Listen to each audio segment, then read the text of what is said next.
Shalom, shalom, shalom à tous les valeureux guerriers de Christ et excellent début de semaine. Si nous sommes encore debout, c'est toujours parce que le Maître Jésus a bien voulu que nous soyons debout par sa grâce. Et c'est pour nous une opportunité de nous améliorer, de nous corriger. Et c'est pourquoi ce matin, dans le cadre de prière lumineuse, il nous interpelle toujours sur la thématique les pensées. Donc, nous allons ouvrir rapidement nos Bibles dans Genèse chapitre 3, le verset 1. La Bible déclare: le serpent était le plus rusé de tous les animaux des champs que l'Éternel Dieu avait fait. Il dit à la femme: Dieu a-t-il réellement dit, vous ne mangerez pas de tous les arbres du jardin? Dieu a-t-il réellement dit? Ça, c'est la question la plus importante. Nous devons savoir que dans le jardin d'Éden, la relation qui existait entre l'homme et Dieu était une relation assez parfaite.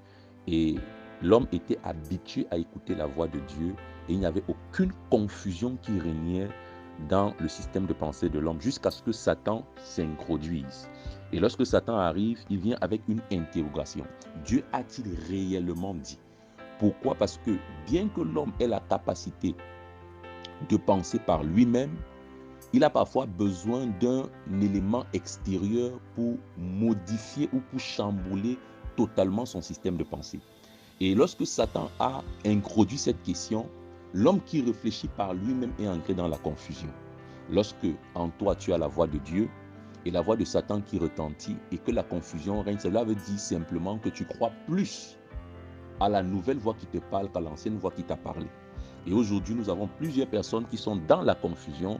Pourtant, le Seigneur Jésus nous a promis que nous ne serons pas confus, nous qui croyons en lui. Pourquoi la confusion règne encore dans les cœurs des chrétiens? Pourquoi elle règne encore dans le quotidien des hommes? C'est parce que nous avons laissé plusieurs voix s'introduire dans notre système de pensée et on ne sait plus laquelle on doit écouter et suivre. Voilà pourquoi ce matin, je veux qu'on prie. Excellent Père Céleste, je prie que tu m'aides en cette saison à contrôler mes pensées, à maîtriser mes pensées.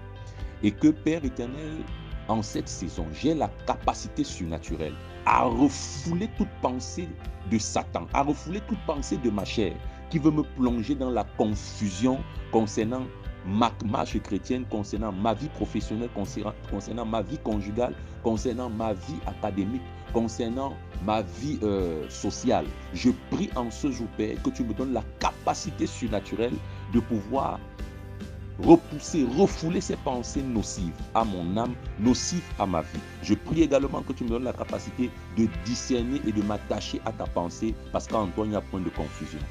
Merci.